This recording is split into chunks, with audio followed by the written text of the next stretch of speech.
Revenge is a meal best served. On holiday? Revenge tourism. What is it? Revenge tourism is a relatively contemporary concept unique to recent recoveries from the COVID-19 pandemic. In short, revenge tourism can be defined as the surge in travel and tourism after and due to the prolonged periods of isolation, restricted travel, and lockdown measures incurred from the COVID-19 pandemic. Though the term revenge tourism or revenge travel is relatively new, the behavior is not. The world has experienced episodes of travel influxes after a period of travel restrictions in the past. Now, post World War II European travel boomed as the war torn continent became fallacious for tourists and veterans looking for a travel experience with a more positive ambience.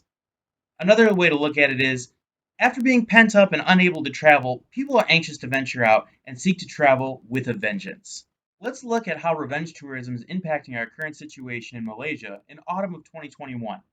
With three renditions of MCO, Malaysians are all too familiar with travel restrictions and are excited to explore and visit out of state friends and relatives by way of VFR tourism. With a large tourism and service industry in the country, many businesses have suffered greatly or shuttered directly due to travel restrictions. Firms relying on tourism products for revenue are ecstatic to reopen for business. MCO 3.0 took effect the 1st of June of this year, 2021. Slowly, states in Malaysia began to progress through each phase of the National Recovery Plan.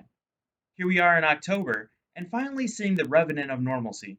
State and international borders are opening, and people are once again able to venture out. Autumn 2021 has seen a resurgence of tourism in Malaysia, and hopefully this is just the beginning. The popular holiday destination Langkawi served as a trial travel bubble. A trial interstate travel restriction was lifted on the 16th of September, and Langkawi welcomed domestic travelers from all across the country.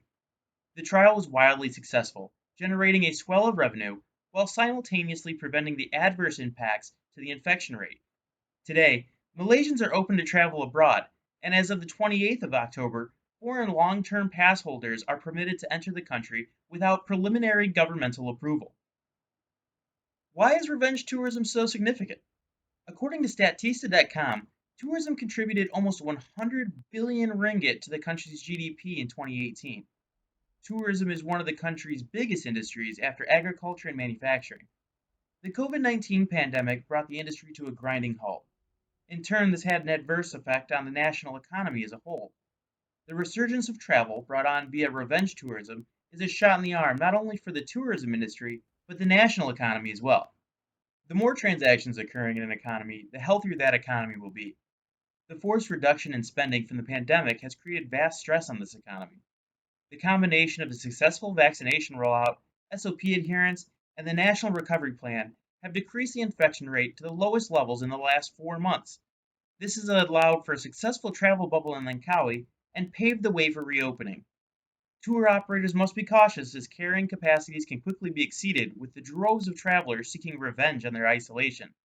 That being said, revenge tourism presents an opportunity to boost not only the dormant tourism industry, but the national economy as well.